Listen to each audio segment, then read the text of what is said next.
EMZT Radio is brought to you by Audible. Get a free audio download and a free 30-day trial at audibletrial.com/EMZT. Over 180,000 titles to choose from for your iPhone, Android, Kindle, or MP3 player.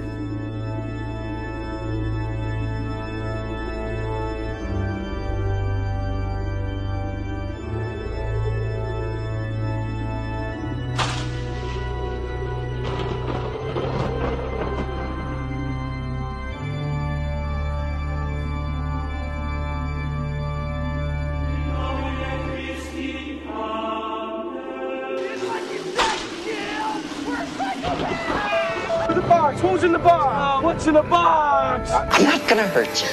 I'm just gonna bash your brains in. No. Be afraid. Be very afraid. Hi, I'm Chucky. Wanna play? Oh, no tears, please. It's a waste of good suffering. You're staying. This isn't a democracy anymore.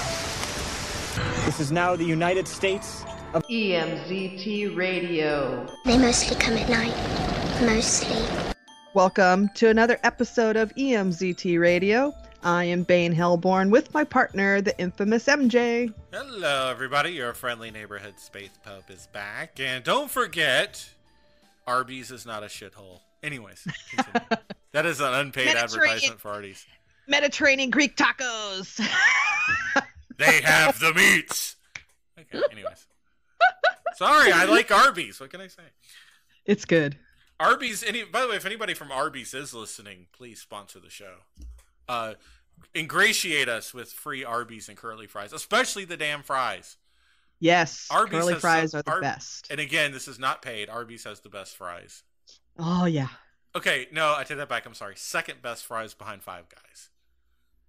Oh, I haven't. That's in your area. I'm sorry. I don't need to lie to our podcasting public. Five Guys still has the best fries, but Arby's is a close second. Okay. So I agree. Okay, glad we got that out the way.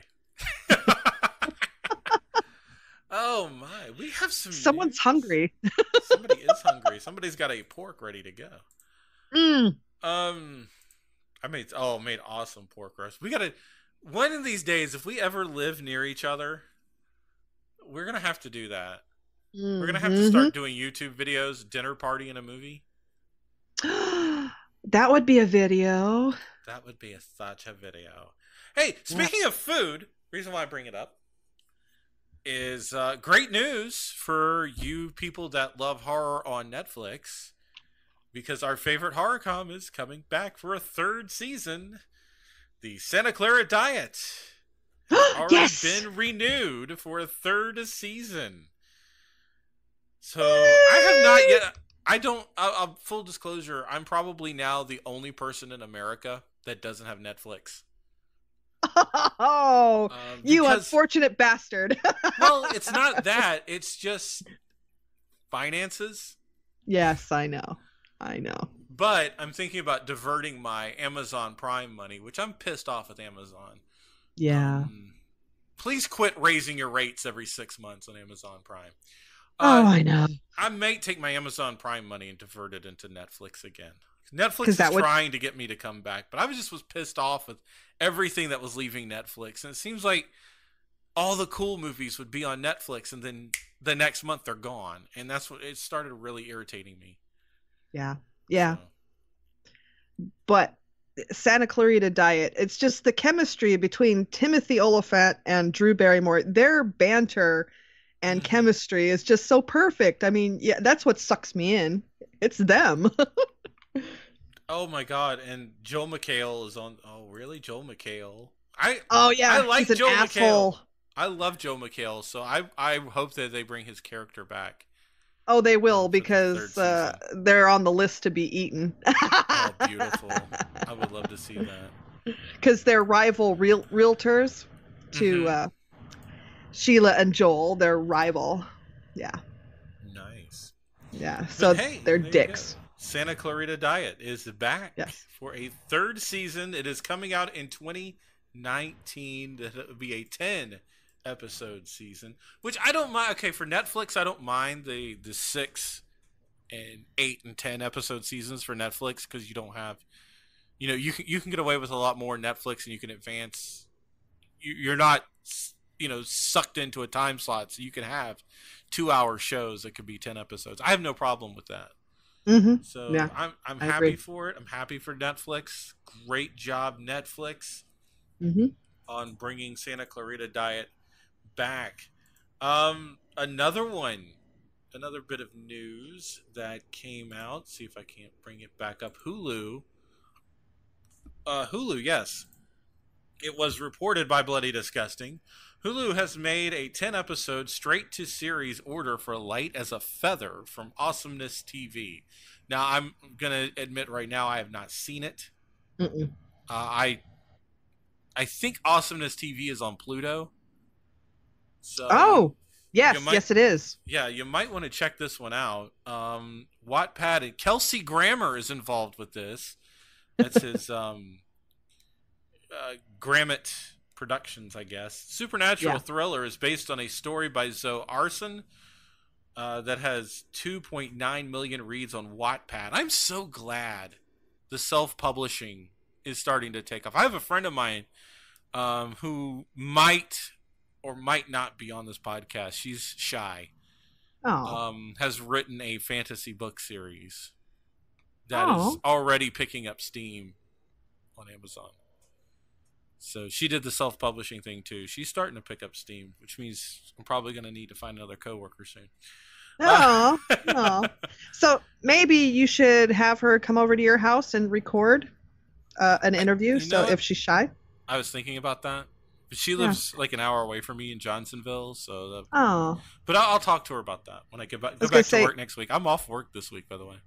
Yeah, no, I know. Well, I was just saying if she's shy, maybe just a little one-on-one, so she's not overwhelmed. That's true. Created by Lee Fleming Jr., Light as a Feather follows 5 teen girls as they deal with the supernatural fallout stemming from an innocent game of light as a feather, stiff as a board. Oh. Yep. When the girls start, and this is the, I guess, synopsis of what the series is. When the girls start dying off in the exact way it was predicted, the survivors must figure out why they're being targeted and whether the evil force is hunting them down is one of their own. Ooh. So there you go. That ought to be very interesting. So I would definitely give that one a look. Production is slated to begin in June. So I think right now you can do the Awesomeness TV and see what you got there. Oh, okay. And in movie news, actually, let's see. I think we have another television. Yes, we have another television thing here. Since let's keep it TV. Okay. The Vampire Chronicles is coming to television. What? Announced last year, Paramount Television and Anonymous Content have optioned the rights to 11 books from Anne Rice's Vampire Chronicles series. Yes, you know what that includes. Lestat. Yes, we are, we're all adults here. We know what that includes. Of course, led by the iconic character Lestat de la Encote. Rice herself has been tapped to executive produce. Her son will be the writer and executive producer. Nice. Brian Fuller is also on board. Oh. Last we heard, season 1 will cover Lestat, the second in Rice's book series set in the 18th century France. The story will be told from the viewpoint of Lestat, a young man desperate to break free from his life and become an actor in Gay Paris. But he ends up being turned into a vampire by Magnus. That's pretty cool, actually. I like that. I like that we're finally getting the backstory. Yes. I mean, if you've read the books, you know the backstory of Lestat. Blah blah blah blah. I don't. That's not the point. It's finally coming to television, so I'm kind of excited. Wow. About this. Well, now it all depends on who they cast for these roles, because if they have the wrong person in it, it'll fuck it up. I know. You have to have somebody with a lot of they have charisma. Lestat is a weird type of character to fill, because he's a good guy, he's a bad guy, he's deep, he's an asshole, you know. He's very nuanced. Yes. I think that's what we're trying to say. He's very nuanced, and you need a really special type of actor to embody that. Yes. Oh, by the way, John, it was the same with Blade. Blade the series, they had the wrong guy as Blade. Fucked it all up. Oh, by the way, John Lithgow is in the new Pet Sematary. Just to transition to movies real quick. Oh, yes, I read that somewhere. Yeah. So John Lithgow's in there. Before we get to the happy news, sad news this week too. John Altamura, who played the Toxic Avenger. Oh, yes. Was found dead this week. Yeah. He had a heart attack. Apparently, according to his family, he had a heart attack. In addition to Toxic Avenger 2 and Toxic Avenger 3. Remember, he was not the actor who did Toxic Avenger 1. No. Just to remind everybody. He was 2 and 3. Yeah, definitely. He did Heaven Becomes Hell, Young Nurses in Love, which we've all seen, I'm sure. Party Girls, New York Nights, and always the family-friendly Naked Detective. Which you can watch at 3 a.m. on Showtime. Right. But yes, the Toxic Avenger has died. Oh. This week. Sad news. And he was like, what, 56 or something? Yeah. He was young. He was very young. Yeah. But we did get some good movie news, and this is not horror, but I wanted to do it because this is one of my favorite non-horror franchises. We have the new Bill and Ted movie. No way. Yes, it has been officially announced. Bill and Ted Face the Music. That's right. Bloom announced today being the 8th of May, that Johnny! And yes, Alex Winter is back as well. Will officially be reuniting on screen after 27 years as the legendary Ted. Wait a minute, I gotta do it right here. Ted Theodore. I can't do good Keanu. Ted Theodore Logan. Yeah. And Bill S. Preston Esquire. In the highly anticipated third installment of Bill and Ted, with Bill and Ted Face the Music. Okay, so what does that mean? Face the music. What are they facing? What we have here is basically the synopsis. When we last met Bill and Ted, they were time-traveling teenagers trying to pass history class and win the Battle of the Bands. Once prophesied to save the universe with their rock and roll, middle-aged and the responsibilities of family have caught up with the two best friends who have not yet fulfilled their destiny. Uh-oh. They've written thousands of tunes, but yet to have written a good one. Much less the greatest song ever written. Pick a destiny. With the fabric of time and space tearing around them, a visitor from the future warns our heroes that only their song can save life as we know it. Out of luck and fresh out of inspiration, Bill and Ted set out on a time travel adventure that will seek the song that will set their world right. I can't read today. Bring harmony to the universe as we know it. Together, with the aid of their daughters and a new crop of historical figures and some sympathetic musical legends, Bill and Ted find much, much more than a song. The film is currently in pre-production, and I haven't even told you the best news yet. There's more? William Sandler is back as Death. Oh my god. Okay. Is he going to be helping them? Yes, Death is back. Well, that's the only way they can time travel is with Death, isn't it? Death in the phone booth. Yeah, that's true. That's true. He's one of the ways, but yeah. I wonder who they're going to have as Rufus, if Rufus is going to be in it. I don't know. They have not said yet if Rufus is back. Yeah, because, do you remember they did try a Bill and Ted TV series and it really flopped. I know. It flopped Oh, that's bad. right. Yeah, you know what? I just remembered who Rufus was because I blanked on him for just a minute, but then I realized. Yeah. Yeah. The man we need the most in this time. Oh man, yeah. Ah. He needs to be here. He needs to straighten this shit out. We need to bring George Carlin back from the. We need George Carlin. Hey, more fun Netflix news, and again, it's not really horror, but it can be horror if you want it to be. We all own them. Funko Pops. Yep. If you don't own a Funko Pop, why are you listening to this podcast? You need to go buy one right now. How are we friends if you don't have a Funko? Friends? Like, how are you alive in this culture? Well, there's going to be a documentary coming to Netflix. Making Fun. The story of Funko is actually coming out in 2 weeks, May 24th. That's awesome. Yes. So there you go. Making Fun. Funko. Oh. Funko. Boy, I have just dominated this fucking segment, haven't I? Yeah, do I get to speak? Yeah, you get to... I don't know. Did you say please? I'm kidding. Pretty please with sugar on top. Pretty please. So what you got this week there, since we got rid of the headlines? Well, now you just blew it all. I know.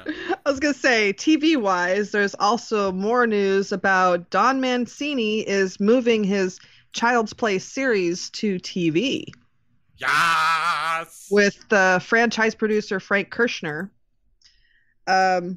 He says it's going to be darker, and very creepy. It's going to take off from where the last movie ended, and they're going to keep the series going on through TV. This is what they'd like to do. They're still going to have Brad Dourif do the voice of Chucky because he is Chucky. He is Chucky. He will be Chucky forever. Yeah, and Brad's daughter is going to be in it too. Awesome. And they don't have when production is going on or what company's picking it up. They don't have that yet. You have not made a mention of a certain character. Which character? Tiffany? Yes. Who's playing Tiffany? Yeah, no, it's not in here. None of that's set up yet. It's just... Oh, that means Jennifer Tilly hasn't signed on yet. And if it's not Jennifer Tilly, I'm not watching. Sorry. Yeah. It doesn't mention anything other than Brad, and that Don wants to put his series to TV. So we'll see where it goes from there. And get on board, Jenny, please. Jennifer, get on board. That is if they're going that way, because remember wasn't she killed? Tiffany? She was putting one of the dolls. I don't remember the fate of Tiffany. No, she was killed because she gave birth and she died. That's right. Okay, yeah, you make a point. Oh, okay. Wait, no. Her soul was put into a doll. Into another doll. She was put into another doll, and she had the twins. Right. Yeah, Chucky and Tiffany cannot die because their souls are trapped in dolls. Right. And they could just go to another doll. Yep. Plus, Tiffany jumped to Jennifer Tilly to be an actress. So that's what happened. Okay. That's right. That's right. But she could jump right back into a doll. They could have Jennifer Tilly come on in the first episode, and she could. Oh. She could be killed, and then Tiffany goes back to the doll, and Jennifer Tilly just does the voice of Tiffany. She was also in the cult. Yes. So there you go. I think we solved the problem. Right there. All right. Yeah. See, there we go. Right. I forgot about that. That's right. Yeah. So, got anything else? Ryan Murphy might be creating a new anthology series. Oh my God! How many more? He just keeps coming up with these ideas. Well, okay, he's hit 2 home runs so far with American Horror Story and American Crime Story. Yeah, and this new one might be called Consent. Ooh. based on true exploits of Harvey Weinstein. Oh my God! Yes, we need this. Who, since the allegations began, has lost both his company and his standing in Hollywood. Well, why don't you just make that an American Crime Story season? Really? I mean, I'd rather make that an American Crime Story season than go on a whole nother level of fucked upness. And say what else is going on here, but they're going to be drawing from real life events. Ew. Yes. Ew, that could be bad. Well, I hope that they get some of these actresses permission to retell their story, because like Jennifer Lawrence and oh God, I knew I'd forget her name the minute because I don't think about it a lot. Who used to date Marilyn Manson? Paige.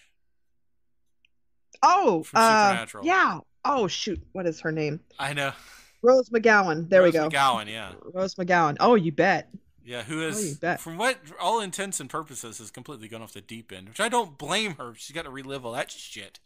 Oh, yeah. Isn't that weird how she's taken a real turn? Oh. I don't blame anybody for going way off the deep end. They have to relive that thing. Oh, we got something else. We could talk about this in another segment. I think that's what we're going to do. After the break, am going to quiz Bane on some of the most famous actors who got their start in horror films. I want to see if she can't recognize them. Here we go. Right now, let's spin the hits right here on the EMZT Radio.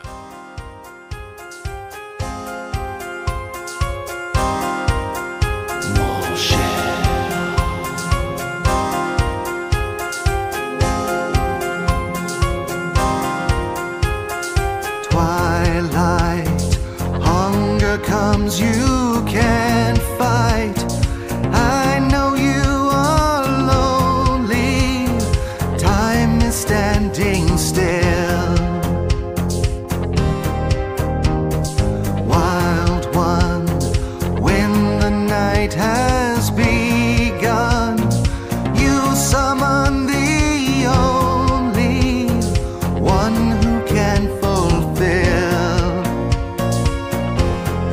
whisper my name, I will be there. Dark is our love, a secret we share. The vampire's kiss thrills you as it burns. The Lord of the night, your sire returns.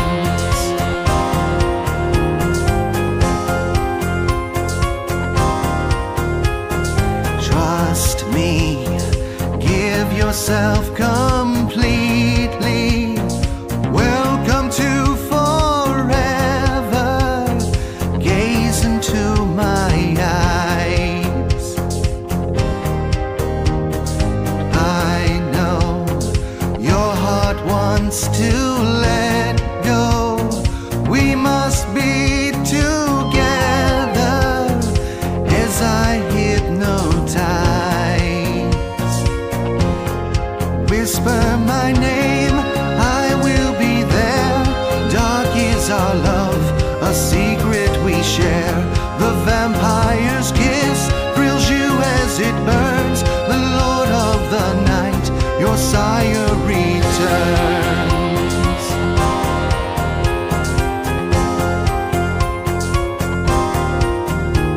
Reality is contradiction, strange illusion, truth is fiction. When day turns to darkness, we make our connection. Vampire lovers, bleeding affection.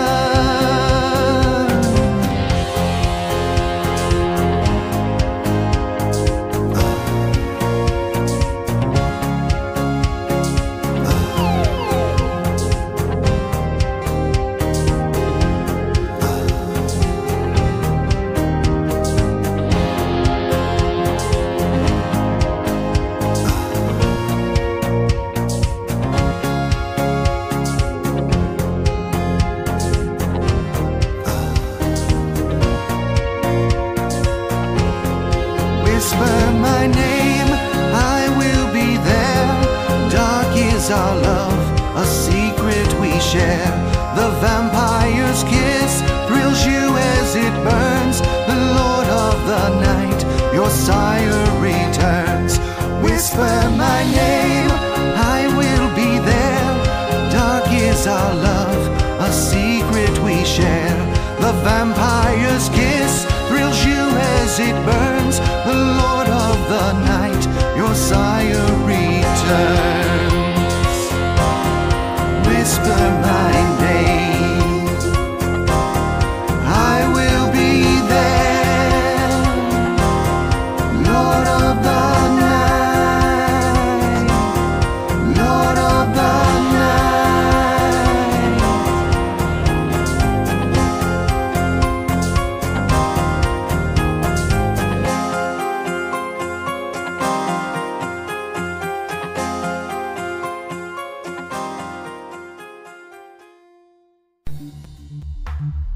Chronicity, a state of prolonged duration, recurrent, habitual, chronic. A new mini-series on chronic pain and illness by your friends Matt and Phil from Semi-Intellectual Musings. We go beyond medical diagnosis to explore the often forgotten political, social, and personal sides. You'll hear stories from extraordinary people overcoming extraordinary challenges. Authors, entrepreneurs, volunteers, coaches, and caregivers. They are so much more than their diagnoses, yet each have found ways to persevere. You'll also hear some familiar voices from the indie podcast community, showing that art, creativity, and passion are possible while living in chronicity. These stories and more, starting April 1st at thesim.podbean.com.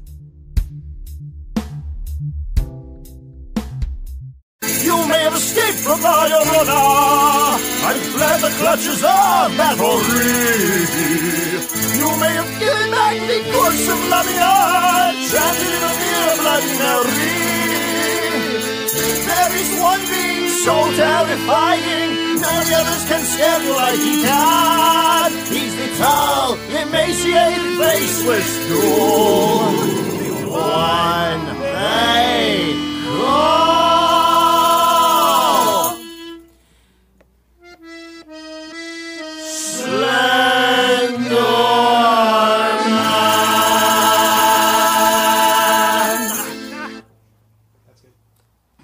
Slenderman, Slenderman, Slenderman, Slenderman, Slenderman. He's killing all the kids because he can. You might like spooky ravioli, macabre mac and cheese is tasty too. But my favorite creepypasta requires no face in a business suit. He's Slenderman, he's Slenderman. Waist size 26 for Slenderman. Slenderman, Slenderman, Slenderman, Slenderman. And he's killing all the kids because he can. You might not fear the rake, I don't. And you may have made it through no end house. You might not fear Jeff the Killer, and you may have sat through Suicide Mouse. But when you're wandering through creepy forest, collect all 8 pages if you can. Then you might escape these tentaculations of Slenderman.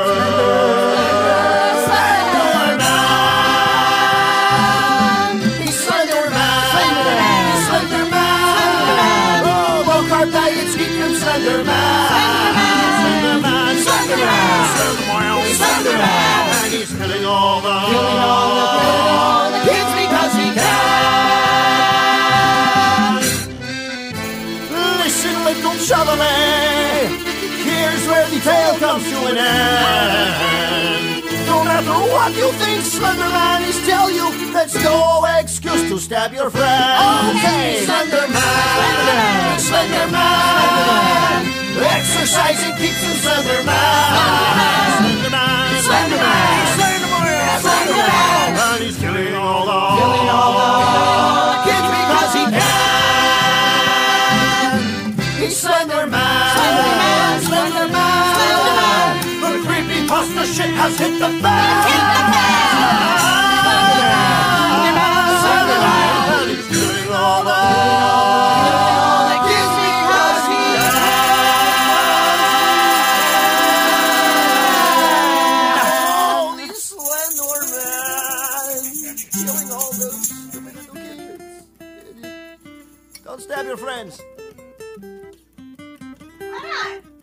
It's a bad idea. Slenderman. I hope those kids burn in hell. I really do. Fuck those little bitches. Oh, that's great. All right, it is time to question Miss Hellborn over here on her horror history knowledge, because a lot of people have said that you are the more stronger horror historian than I am. Oh, okay. That was the people, by the way, are the voices in my head. All right. Yeah. So, but since both of us have done a long history of horror and watched horror basically all our lives, we recognize these people, and you recognize these people as big time, huge celebrities, but everybody has to get their start somewhere.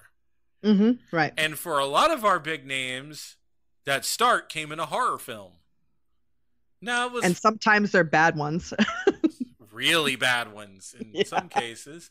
Now it could be, you know, not all of them died in their horror debuts, but some did. Some have some of the most iconic death scenes in horror. We'll get to those right here. But right now, what I'm going to do is, Bane, I am going to give you the actor.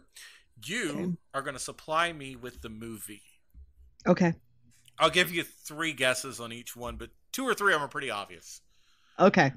All right. We're going to start easy in the first one here. All right. Warm Kevin me up. Bacon. Friday the 13th. Friday the 13th, 1980. And yes, he died. Yes, he died. Right. Johnny Through Depp. the throat. Nightmare on Elm Street. Nightmare on Elm Street, yep. Yes. All right. Let's see here. I'm trying to give you easy ones. Oh, here's one. Now we're going to move up to the advanced level. Now that we've thrown a couple warm-up tosses. George Clooney. There are 2 possible answers for this, but either one is acceptable. Ooh. There was one, Return to Nightmare High.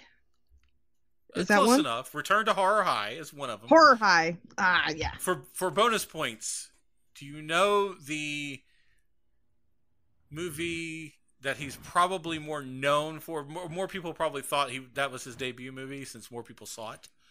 Attack of the Killer Tomatoes 2. 1988. He also, by the way, appeared in Grizzly 2, the concert. Oh, see, I didn't see that one. Yeah. Well, nobody has because it's not finished. Yeah. I haven't seen that one. No, nobody else has either. All right. There actually is a second. No, I'm sorry. Okay. Now for the next one. Brad Pitt. Brad Pitt. Brad Pitt was in a horror film. Well, besides 7. Besides 7. Besides 7. Shoot. Do you need a hint? Yes, please. The year is 1989. Ooh.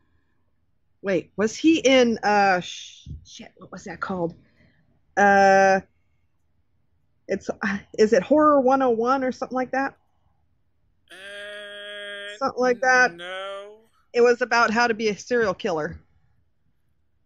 Close enough. It's Cutting Class. That's it. That's what I was thinking about because it's called Horror 101. Cutting Class, yeah. Cutting Class. That's it. All right. Let's go with Jennifer Aniston. Leprechaun. Yes. It's true. And you know that was a year before Friends went on the air? I know. So weird. That's strange. Now, Charlize Theron has been in quite a few horror movies. Okay. Do you remember her first? Shit. No, actually, I don't. All right, I'll give you a hint. It's a well-known franchise, but it wasn't the first movie of it. That helps. No, I don't know that one. All right, hint number 2. The year was 1995. Ah, shit. You're killing me. Gotcha. You're killing me. That I'm stumped. Children of the Corn 3. Nuh-uh. Yep. Charlize Theron was in Children of the Corn 3 Urban Harvest. No way! She was actually an acolyte in the Corn Cult. Oh, well, that's why she probably didn't have a speaking part. Yeah. Okay. This one's going to be a little easier. Okay. We're going to give you a 2-for-1 deal. Okay. Matthew McConaughey and Renee Zellweger. And I should point out, I'll give you a huge hint on this one. No, I saw that. It was Texas Chainsaw Massacre Generations, I think. The next generation. The next generation, yeah. For those of you who don't know, McConaughey actually kills Renee Zellweger in the movie. Yeah. And he had a mechanical leg that was run by a remote control. Yes. All right, this one's the most recent on the list. Okay.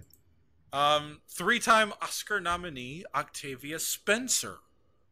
Oh, okay. You're gonna kick yourself. Yeah, I probably will. Go ahead. Drag Me to Hell. Oh shit! That's right. Yep. All right, we got That's two. right. We got actually, I think 3 more. Yep. Okay, go ahead. Leonardo DiCaprio. Ooh, shit. People forget he got his start. It's a real young Leonardo DiCaprio. Oh, he was like 10. Critters. Critters 3, yeah. Critters 3. Yeah. All right. I got 2 hard ones coming up. Extremely hard ones for you. Mm-hmm. Go ahead. All right. Jennifer Connelly.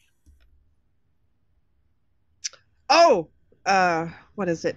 It was called Creepers or Phenomenon. It was a Dario Argento film. A Phenomenon is what I knew it as. Phenomena, yeah. Yeah. Or All right. Creepers, yeah. This one might be very hard because this one's kind of an obscure film, I think. Okay. Tom Hanks. Oh, wow. Shit.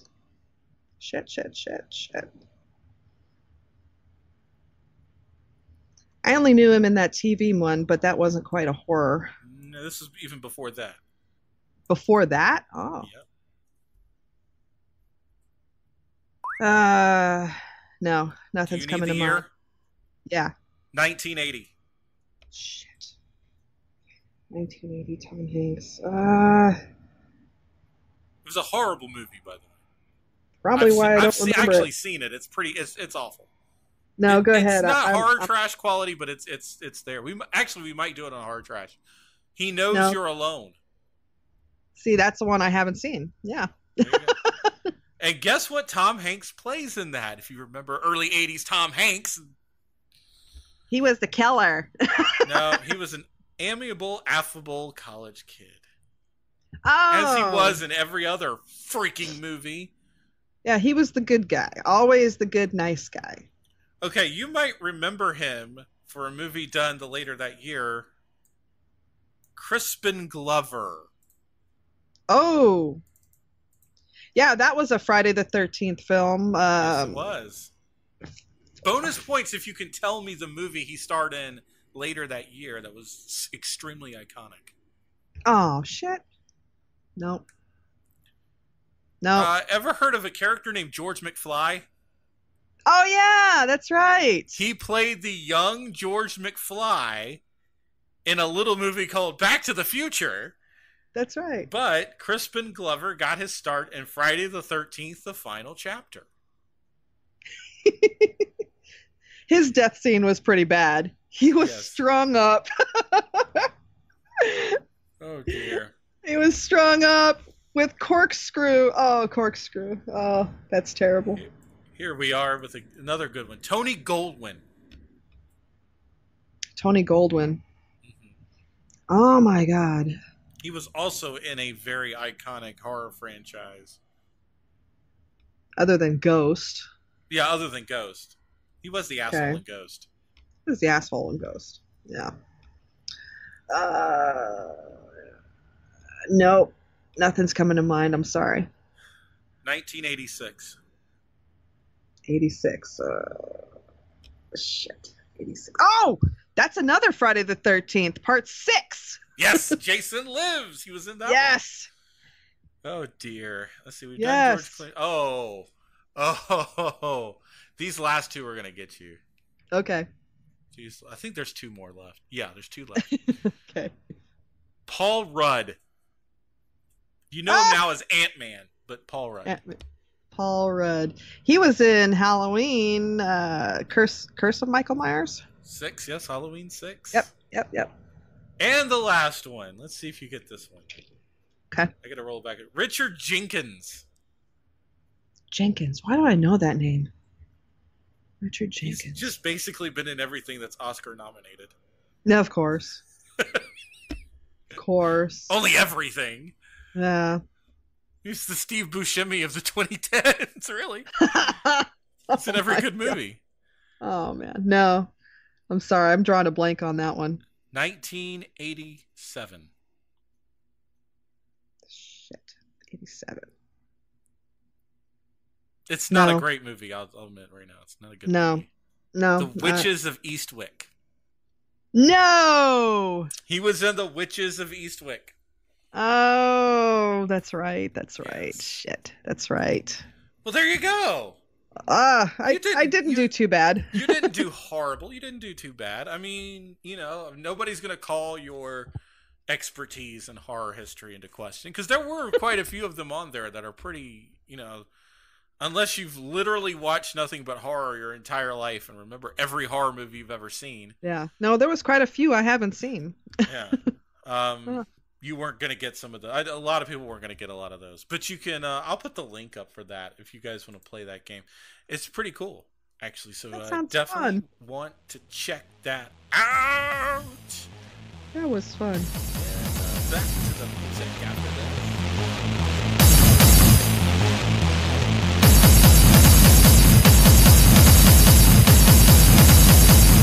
There is no hope here. There is no future.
Nice to meet ya.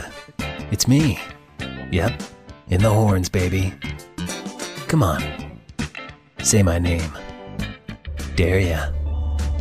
Double, no, triple dog dare ya. I'm a good judge of character, usually, but gotta admit, wouldn't have pegged you for a pussy. Your kind scares too easily. Guess you don't want these front row seats, talking real VIP shit, to the end of the world, huh? Gonna be the greatest show in the universe. Buckeye, Texas. Ground zero for the biggest, baddest, most epic takedown in human history. You thought the flood was bad? Please. That's rookie shit. You ain't seen nothing. Weapon of choice? Geminis. Cross a werepanther with a gargoyle and throw in some Lovecraftian spice for good measure. Pure cosmic flying badassness. One pissed off pussy and his vixen mate. And who are they pissed off at and ready to enslave and slaughter? Huh, you good old folks, that's who. Not to mention the 12 zodiac tribes. But you ain't interested, are ya? 'Cause you're a pussy, huh? You and the Geminis have something in common. If you ever grow a set, check out the audio drama Paladin Cycle on fictionforadults.com. From the-line-up.com, 5 real-life ghost stories that will make you question your sanity. Whether or not you consider yourself a true believer in the paranormal, chances are you've experienced something that couldn't be explained by anything but paranormal activity. You probably told yourself there's no way it could have been real. Well, it could have easily been. Here are 5 Reddit users who shared their haunting encounters with the paranormal. Number 1. Was it all in her head? About 3 a.m., Reddit user in a nutshell 210 woke up from a dream in a room of complete darkness. But it was not this that made the moment unsettling. Rather, it was the shadow figure standing in the doorway watching them. They sat up, flipped on the lights, and it was gone. Just like that. Could they have been caught in a sleepy haze and imagined the figure? Or had there really been something standing in the doorway? Number 2. Evidence of a haunted orb caught on camera. Liam had never been a believer in the paranormal. Now that he's older, though, things have changed. In the home he currently lives in, he has experienced a handful of strange happenings. One night, as he was drifting off to sleep, he saw a girl standing in the corner of his room. She wore a white hospital gown and had shoulder-length curly blonde hair and blood all over her face. As if this wasn't already creepy enough, she was grinning. He closed his eyes, believing it had to be some kind of illusion in his current state so close to sleep. But when he opened his eyes, the girl was on his bed. Then suddenly, she was gone.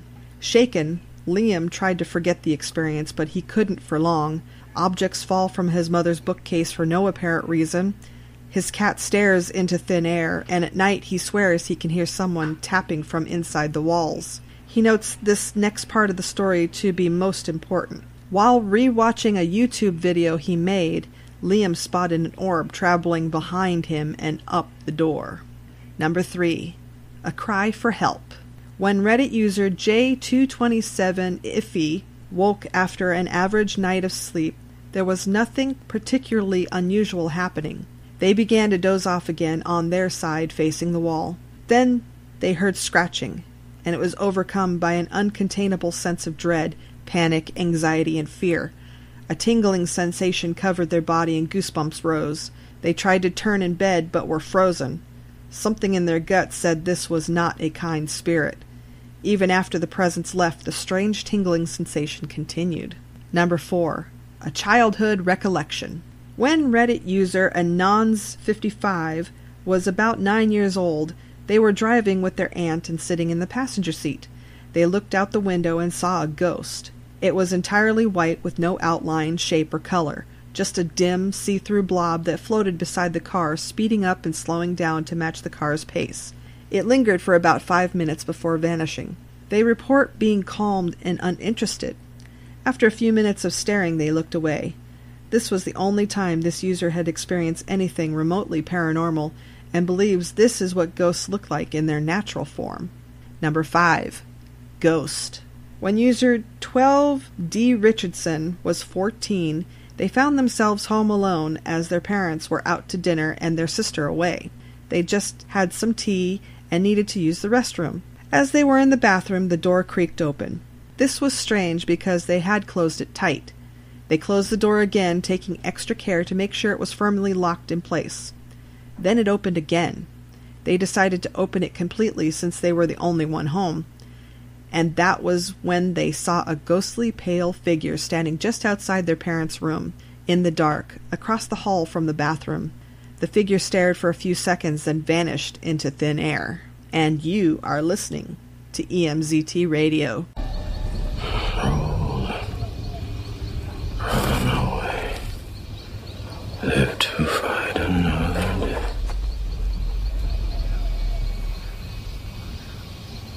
I'm the one that got away. The one you don't fuck with.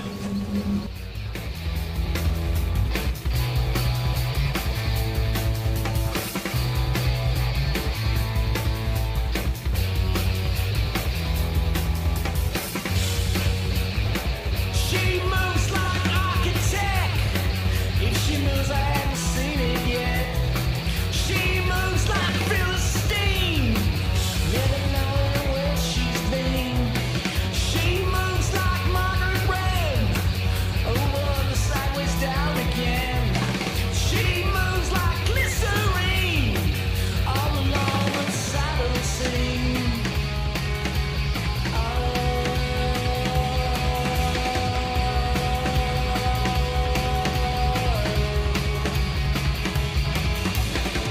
She moves like sculpture, molasses for the masses.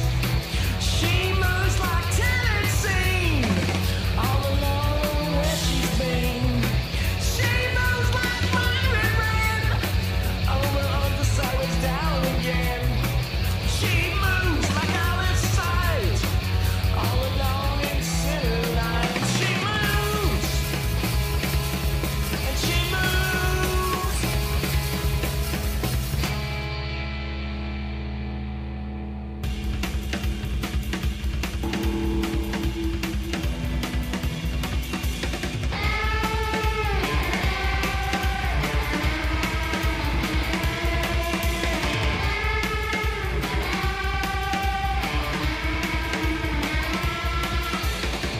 She moves like sculpture.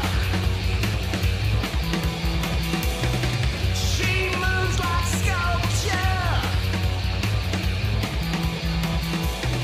She moves like sculpture. And she moves.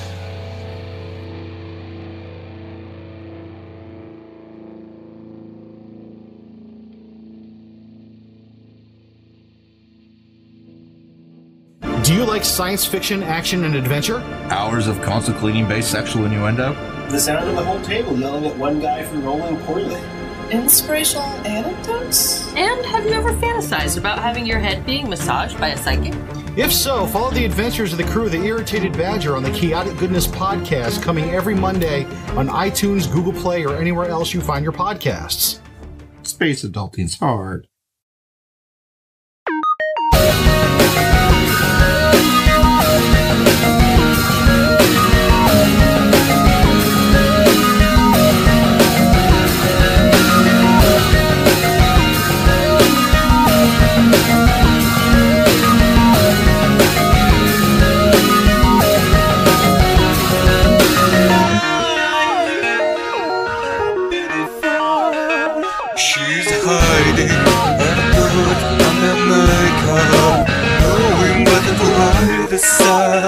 The show with a smile in a dark day where that's cool.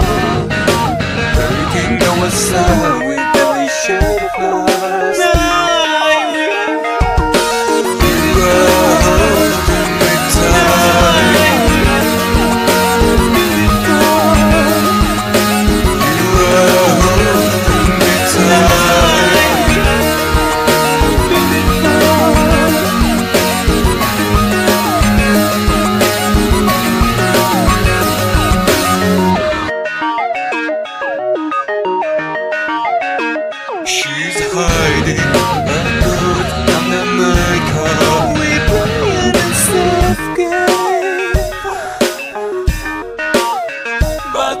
Bush knows the world is stop.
Something we left off in the news segment was that the Hollywood Reporter is now reporting that the South Korean creature film Monstrum has already pre-sold to multiple territories, and it has been picked up by the LLC AMC network, to be told, in North America. Reading from the story, it says here, South Korean medieval creature film Monstrum has been pre-sold to multiple territories. Seoul-based sales banner Fine Cut announced on Thursday. Now, the deal has been struck for North America and the UK, including Ireland, Germany, Austria, Switzerland, and except for the French and Italian speaking pay TV, Singapore, Malaysia, Brunei, Indonesia, Vietnam, the Philippines, Taiwan, and Thailand. Emphasis landed the worldwide in-flight rights. The film, of course, is in post-production at the moment. It is inspired by true medieval records dating back to Korea's Joseon Kingdom. That's like 1392 to 1910. Monstrum is set during an epidemic outbreak, which rumors spread about a dreadful man-eating creature. And the film follows an unsung military official, his archery prodigy daughter, and a team of warriors that unite to fight the monster. Ha Jong-ho, who did The Advocate, is the filmmaker for this one. Kim Young-min is the starring this one, as well as Choi Woo-shik and Lee Hai-rai. That's a member of the K-pop group Girls' Day, for those of you who are wondering. In addition to Monstrum, Fine Cuts can slate includes Lee Chang-dong's Burning, which is vying for the Palme d'Or. And the main competition is set to receive its world premiere on May 16th. The banner also presents upcoming animation family feature Red Shoes and the Seven Dwarfs, and starring the voice of Chloe Moretz, an arm wrestler comedy champion, which is already sold to multiple territories worldwide. Well, check that one out, as that one comes to North America very soon, and it is called Monstrum.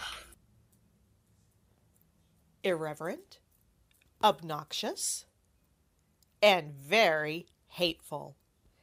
If you like your horror movie reviews full of snark and humor, then you'll want to watch me, Andy, the Bohemian Celt, on From Zen to Zombies, exclusively on YouTube. From 1428elm.com, Hellraiser, a dealer of gruesome pleasures and bizarre myths. If you tear a person apart, can you find their soul or just their inner organs? This was a question posed by Clive Barker's original Hellraiser, which wasn't a critic's darling. Though the original Hellraiser inspired many sequels, most of those don't quite match the atmospheric original. It may be the power of its introduction, which offers no subtlety. In little time at all, you see a body being eviscerated, and the theme of pain mixed with pleasure becomes obvious instantly. It's short of cheap and tawdry, like pornography. It's a guilty pleasure. That is part of its appeal. Get it? Appeal? As in peeling off skin? When it comes down to it, this is what most critics couldn't, and likely still can't, handle. It's not a normal movie for normal people. Its themes are initially simple, unrefined, becoming only as complex as the viewer his or herself allows. It can be a very simple movie or very complex. We're tempted to say its shortcomings pretty much don't matter, as the movie is a statement that almost stands alone. If it is a generic horror movie, it's because the viewer couldn't assign it any other role. Perhaps that could be said of any movie, but for Hellraiser, this seems quite accurate. Hellraiser seems to suggest that although normal, conventional love and marriage has obvious power, they can easily be overcome by darker urges. The puzzle box, then, likely represents the puzzle that is human sexuality, which always has its place in darkness. Quite simply, if we try to solve the puzzle, to understand our animal urges and our nature, it may be like staring into an abyss. No matter how profound we think love and sexuality is, it can be reduced to physical parts, like dissecting a frog or an earthworm. We are living things with organs for a while, and we eventually become dead things, and putrefaction sets in, then we rot. A set of functions. How bleak. In a way, this part of the story almost outshines its sillier aspects. Blood spilling on the attic floor to animate a corpse, for example.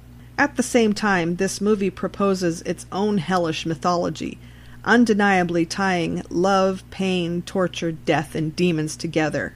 And why not? The major religions all have their own quirky stories. Why should a horror movie be any different? Hellraiser proposes certain inroads to returning to life, regaining a physical form in conventional reality. Of course, that path is paved with additional bloodshed. It's a hell of a movie, and most critics don't wish to explore these aspects of it. It all just flew over their heads, like so much flying human refuse. It's apparent that Frank and Julia represent dark, forbidden relationships and lust. However, their attraction is so strong that it almost becomes love. Almost. Not quite. We have such sights to show you. Yeah, I don't think it's love. No way.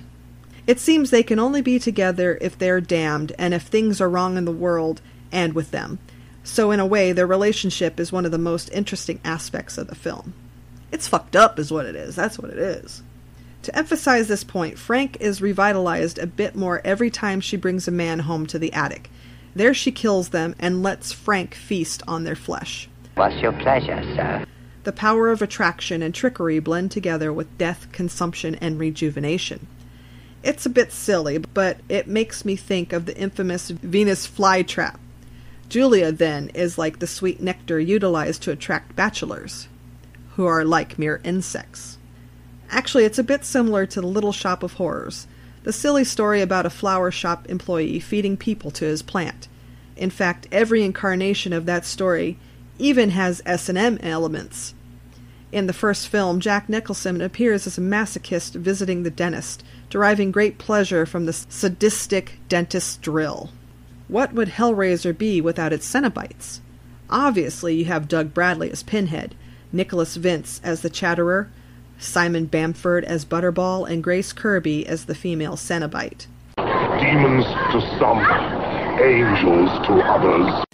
In Clive Barker's mythos, the Cenobites are a group of extra-dimensional beings who experiment in forms of extreme sadomasochism as part of a religious devotion to hedonism. Now, it is time to play. Whoa. The Cenobites get involved with Kirsty Cotton in her quest to defeat Frank and Julia, who also killed Kirsty's father, Larry. While not the foremost stars of the original Hellraiser, the Cenobites nevertheless have a commanding presence, with their presence being mandatory in every other series installment. Yeah, Hellraiser and Cenobites go together like ham and eggs. You can't not have Cenobites in a Hellraiser movie. What I like most about them is their mysterious nature. They seem to feel a sense of duty, of obligation in their pursuits. The blending of pain and pleasure is indeed something sacred to them. I also like how Pinhead is willing to bargain with someone. That makes him unique among horror villains of his caliber. Of course, he's always bargaining with other people's lives, but what greater stakes are there in the world of sheer self-indulgence that is hell? We have eternity to know your flesh. And you are listening to EMZT Radio. The suffering. The sweet suffering. Clink all the shears, boys, clink, clink, clink. Roll in his blow and his hands move quick. The ringer looks around and is beaten by a blow. He cleanses the old stagger with the blue belly Joe. Clink all the shears, boys, clink, clink, clink. Roll in his blow and his hands move quick. The ringer looks around and is beaten by a blow. He cleanses the old stagger with the blue belly Joe. Out on the boards of the old shear stands, all grasping his shears in the thin bony hands. Feast or his eyes on the blue belly Joe, and glory if he gets it, won't you make the ringer go? Clink all the shears, boys, clink, clink, clink. Wild in his blow and his hands move quick. The ringer looks around and is beaten by a blow. He curses the old stagger with the blue belly Joe. Out in the middle in his game bottom chair, the boss of the joint with his eyes everywhere, watching every fleece as it comes to the screen, paying particular attention as it's taking off. Clink all the shears, boys, clink, clink, clink. Wild in his blow and his hands move quick. The ringer looks around and is beaten by a blow. He curses the old stagger with the blue belly Joe. The old experienced man, he is there, of course, with shiny legs out just off his horse, casting eyes around like a real connoisseur, smelling so sweet like a cheap pocket whore. Down by the bar while the old shear stands, all grasping the glass with the thin bony hands. Their eyes on the mirror which is blowing very fast. They want card, drink card, and go to hell, yeah. Clink all the shears, boys, clink, clink, clink. Wild in his blow and his hands move quick. The ringer looks around and is beaten by a blow.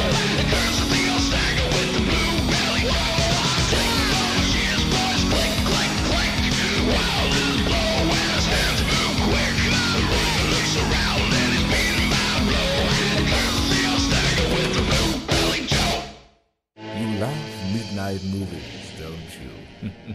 But can you handle midnight movies 24 hours a day? Your death will be indescribable. Find out on Black Flag TV.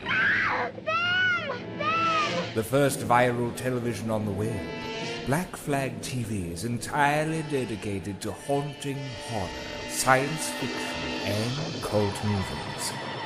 Broadcasting live 24 hours a day, obscure independent movies and classic horror. Make Black Flag TV your sanctuary for the horror genre. They're coming to get you, Barbara. Visit us now, blackflag.tv.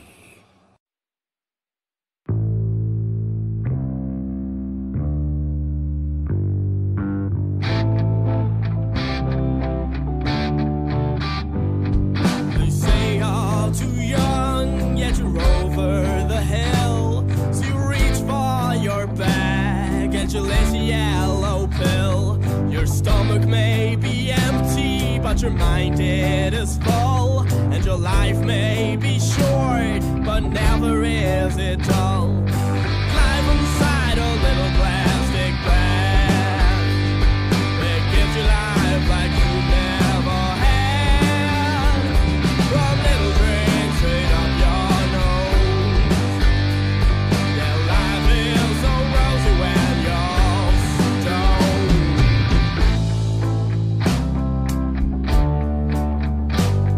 They say you're going nowhere, yeah, there's nowhere to go. And then they tell you things that you already know. Like everything you take is so bad for you. But you're gonna die eventually, whatever you do. Because life inside a little plastic bag, it gives you life like you never had. With a little drink straight up your nose. Yeah, life is so rosy when you're stoned.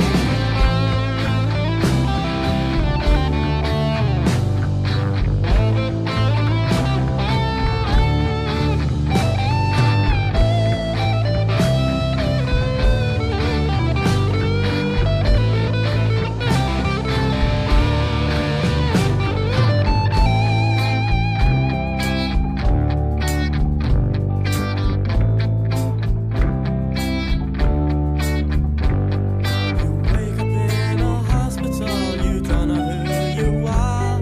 You don't know if you're dead or if you are alive.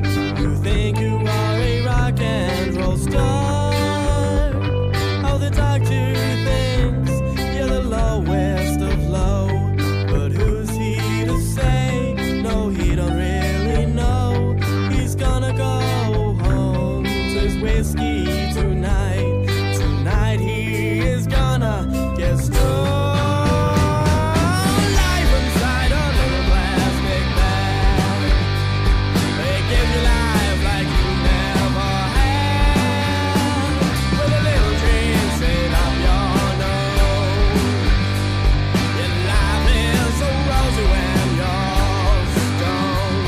With a little smile from someone who knows that everything is going to be alright. Plenty of pills and whiskey tonight. Yeah, tonight we are gonna get stoned. Because life inside a little plastic bag, it gives you life like you never had. Well, a little drink straight up your nose. 'Cause life is so rosy when you're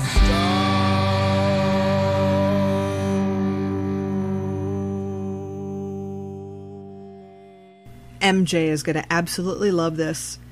From 1428elm.com, Toxic Avenger 5 promised by Lloyd Kaufman to be best one yet. Lloyd Kaufman says a fifth Toxic Avenger film is currently in the works, and he's promising Troma fans it's going to be the best one of the series.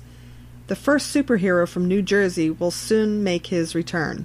Back in 1984, Lloyd Kaufman and Michael Hertz released perhaps the greatest film ever to be made under the Troma banner, The Toxic Avenger.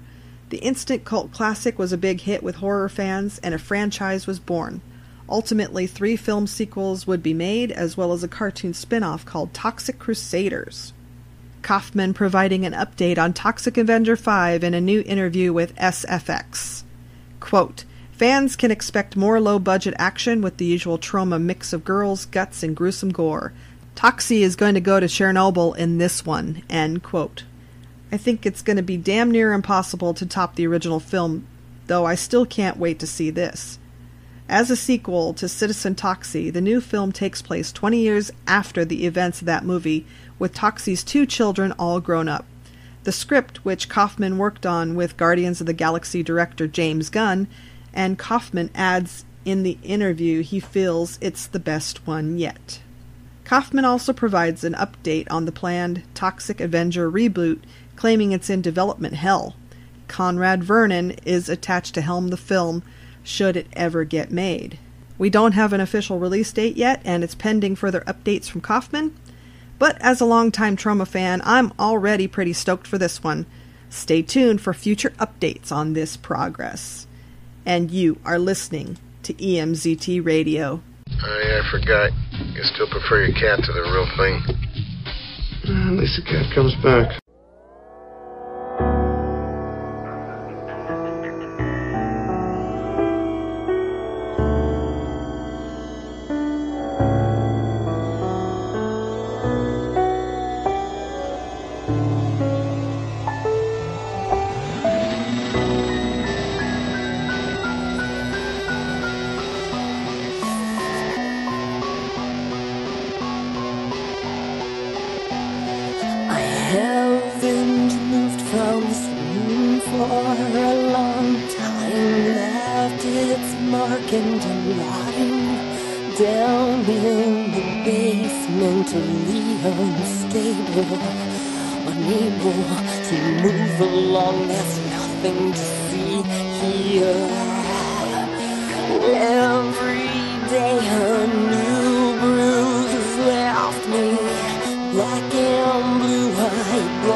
Oh God, I need to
uncontrollable.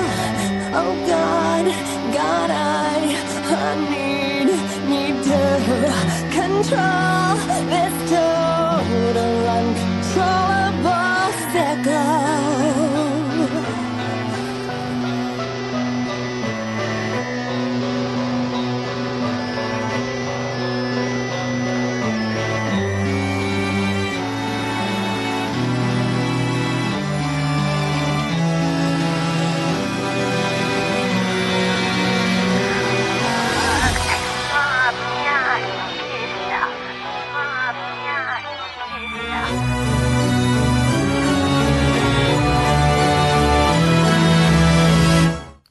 Hey everyone, this is Bowmine Bob from Bowling with Bobcat. You can listen to me live every Monday night at 10 p.m. Eastern at sfdradio.com, where I'm bringing you the best of the worst in cheap booze, talking bum wine, beers, 40s, malt liquor, and more. Always featuring the latest and greatest in the world of drinking and entertainment, along with some special guests. So come on down and take a ride with Bumwine Bob. If you can't be there live, you can always listen in the archives at bumwinebob.com. So sit back, relax, grab a drink, and enjoy. Cheers.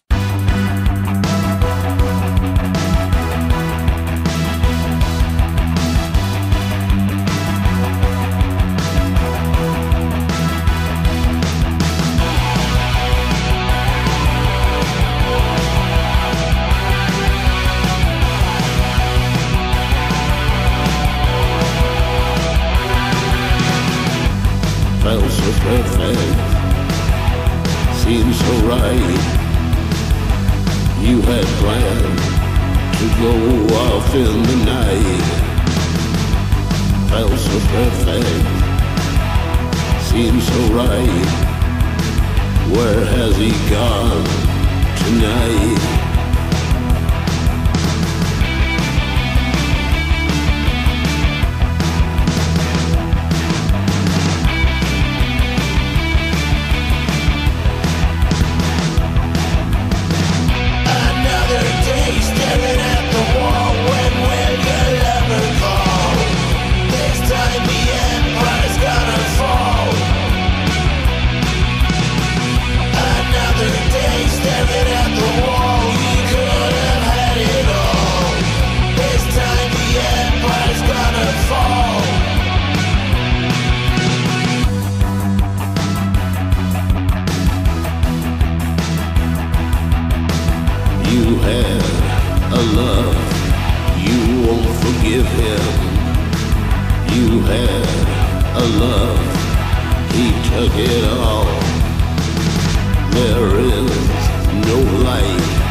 This time the empire's gonna fall.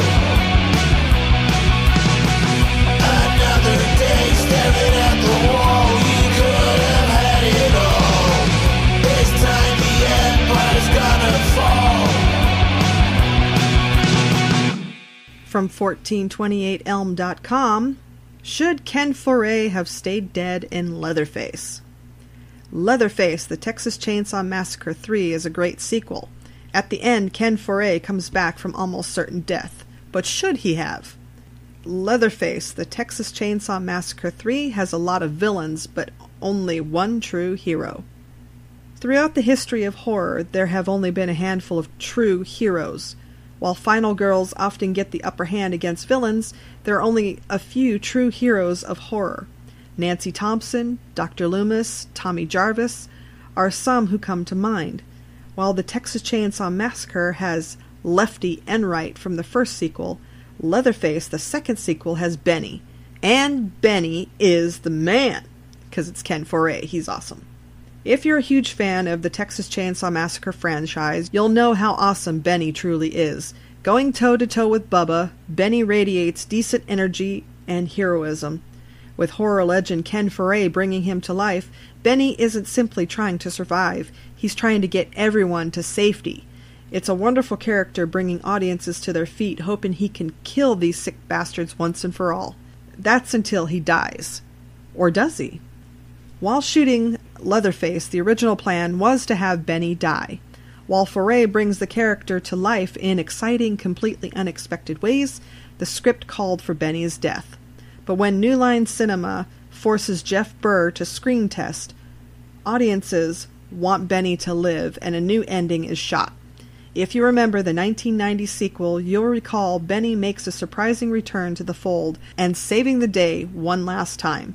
It's a great moment, but the question still remains. Should he have returned? While we love Benny, we're not sure he should have returned. One of my favorite characters in horror, when Benny gets it, I hurt. The problem is bringing him back without reshooting his initial death hurts the credibility of the film. It's entirely obvious he dies in the battle with Leatherface, but due to the studio wanting to appease ticket-buying customers, he comes back with only a scratch on his head. It's a seriously idiotic move insulting viewer intelligence. Yeah, that didn't make sense to me, because he did die. I mean, it was frickin' obvious. He didn't get out of the cock-a-doodie car! This is New Line's fault.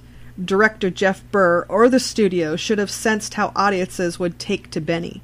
With horror being deadly dark, Leatherface being one of the more pitch-black sequels in horror, fans gravitate towards characters bringing light.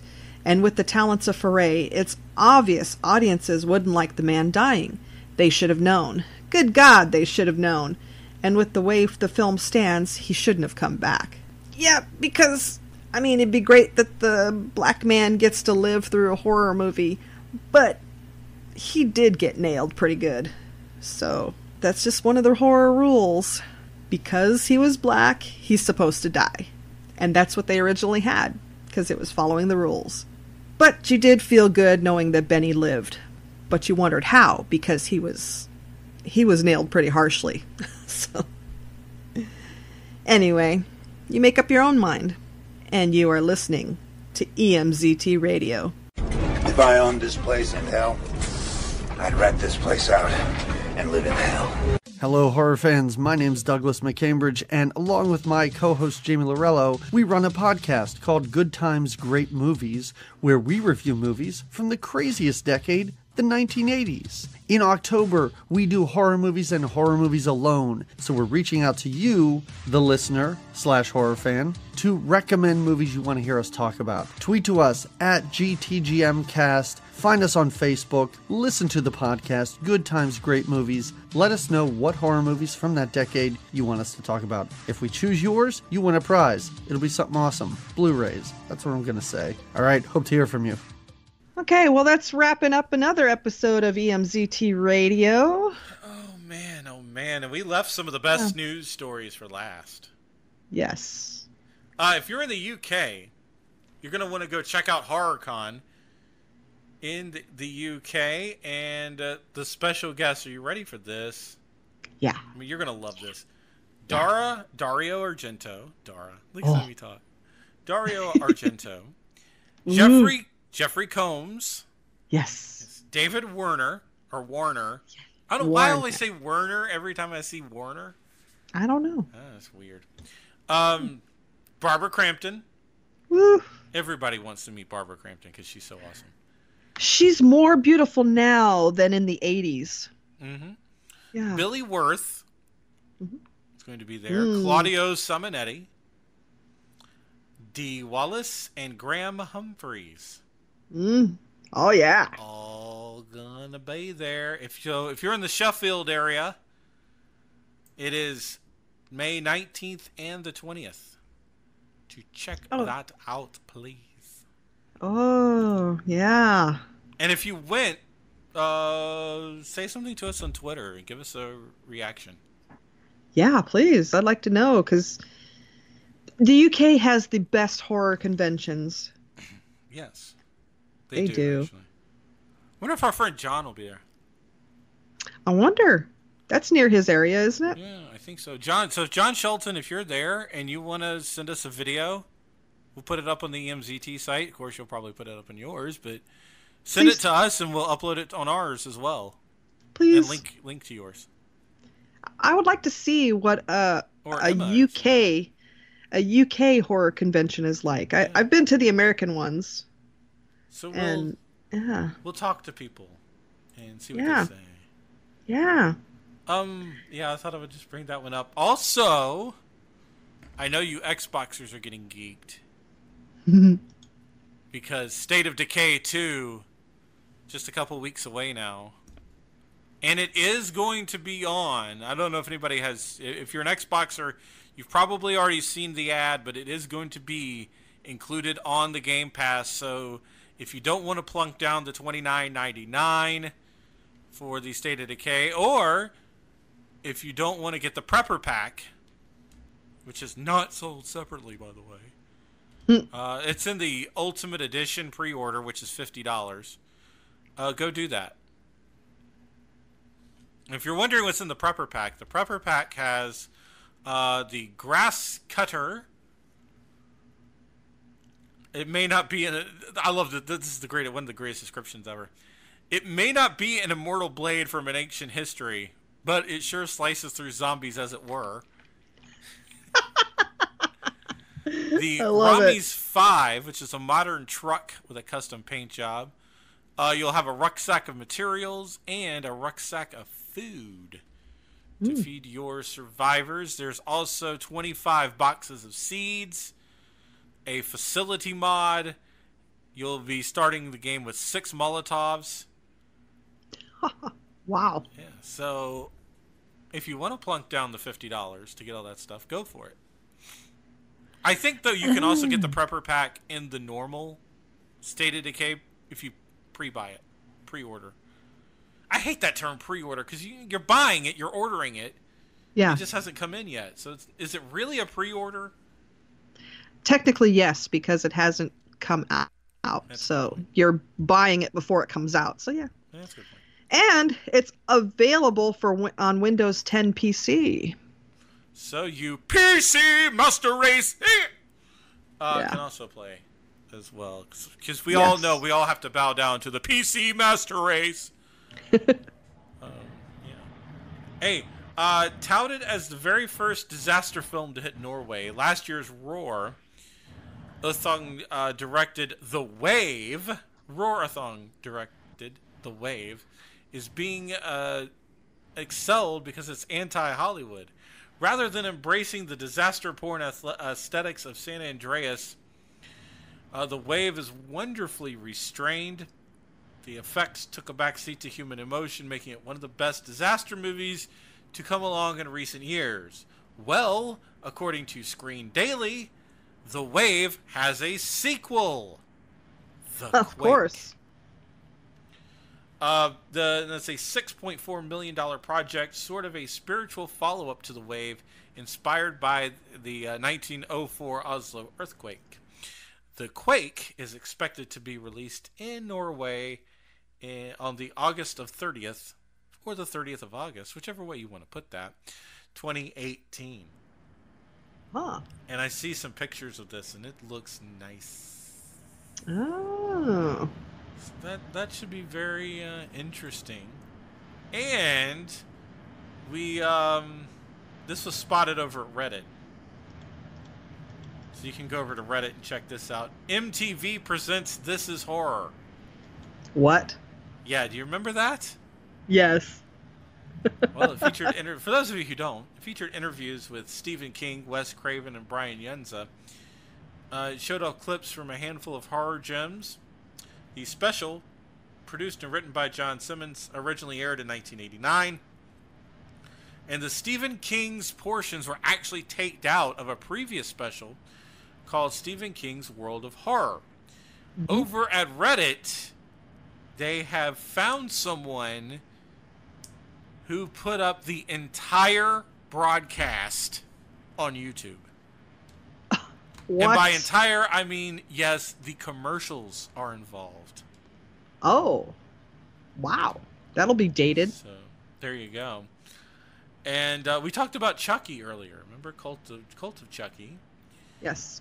Well, Going to TV. Fiona D'Urf, that's the daughter of horror icon Brad D'Urf, has landed a role on the Purge television series. On the Purge television series. Yes, that's right. The Purge we don't know about this, do we? No. The Purge film franchise will open up an entirely new chapter in America's 12 hours of annual lawlessness, which I'm fully expecting Trump to announce any day now. And an exciting update today reminds us that it's on USA and Sci-Fi. I guess that USA will be directing it. It'll probably end up being on Sci-Fi. The series cast also includes William Baldwin, Lily Simmons, Amanda Warren, Colin Woodall, Hannah Anderson, Lee Turkson, Gabriel Chavara, and Jessica Garza. Anthony Hemingway will be directing the premiere episode. It's from Blumhouse Television. Oh my God. Wow. And Michael Bay is on to executive produce, but we can. Which means there's going to be some explosions. You think? Yeah. Just thought everybody would like to know that's going on, but hey, that's some good news. Wow. They got some new casts for that. I think that's just about gonna do it this week, unless you got some more fun stuff. No, I did it all in the opening. Oh, there is a new trailer for Revenge. Shudder and Neon are bringing Coralie Farragut's gruesome festival favorite to horror festival favorite Revenge to theaters and video on demand May 11th. Shudder will then add it in the fall. A new trailer has been released that takes aim at males who have been leaving nasty comments on YouTube. Yeah. So there you go. Thought you'd all like to know that. Wow. So there you go. Good fun times for everybody. All right. If that's going to do it this week, like and subscribe. You can actually do that. Share with your friends. Share with your friends. And leave comments in the comments section. Rate us. You can find us on iTunes and Podbean and the other places you can find podcasting stuff. Don't forget the Potter and Family Pod Block every Sunday on EMZT Radio on Live 365. Just look us up, EMZT Radio on Live 365. Facebook, Twitter. We don't have a subreddit yet, and Discord. Don't forget Discord. We have a Discord channel. And I just started doing the Google Plus. Yes.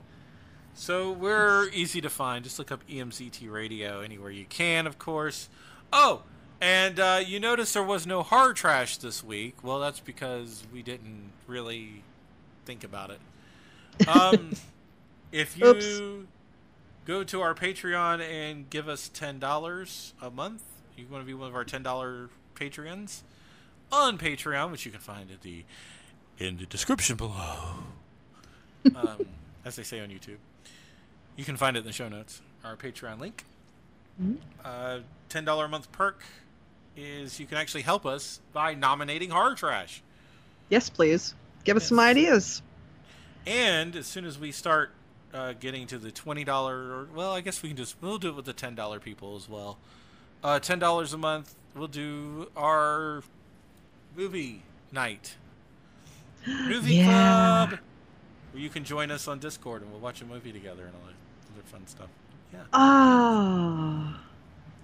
We'll have polls and fun stuff for all of you Discord people and all that. So join us on Discord as well. We want to get that chat hopping because eventually we are going to be doing live shows from Discord.